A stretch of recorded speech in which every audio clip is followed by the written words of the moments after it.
шипасы су, шипалы су. Осы ауырғандарға, неше түрлі ауруларға жақсы ауруға.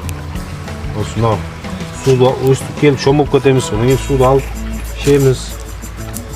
Шайға да бүйтіп қойып, қайнатып шай қылып ішсеңіздер де болады. Өте бұл пайдалы. Алла тағала Құдай берген нәрсе тегін, ешнәрсе ақша төлемейсің, келесің, түсесің, осындай емделіп кетесің. Барлықтарыңыз келіп, өйстіп емделіп кетіңдер осы жерден. Мына темірлер тастарға біріншіден мына тастар суға құламау үшін, ал екіншіден сақтық шаралары үшін жасалған. Қошқарата бойындағы мына бос жатқан жерлерді адамдар гүлзар бағына айналдырған.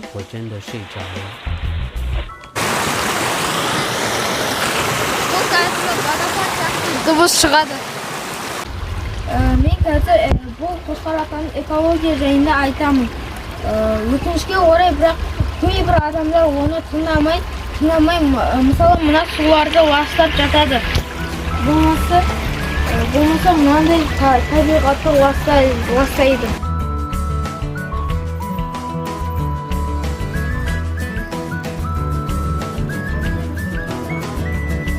Бұл жерде адамдар жүрген сайын милары тынығып, рахат алады. Тіпті бұл жерде шомылуға арнайы орындар да бар.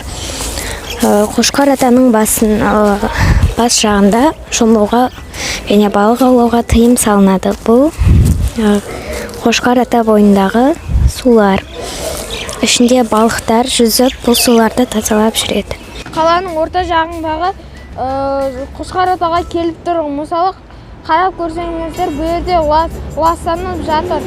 Бұл жерде адамдар көптеген лас заттарды лақтырып кетеді. Өйткені осы құрылысшылар қауіпсіздік ережесін сақтамауының кесірі.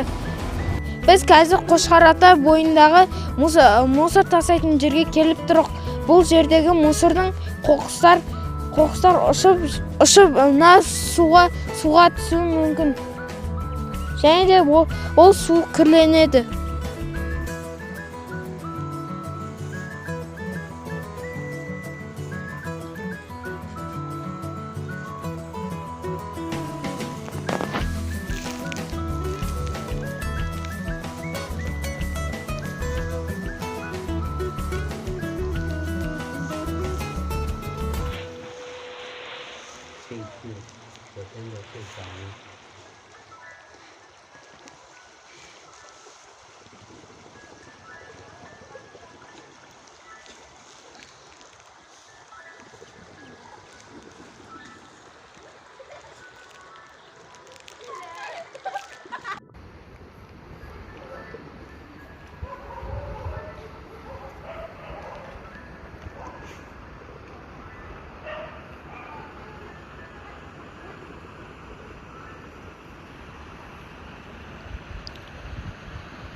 这一次我真的睡着了。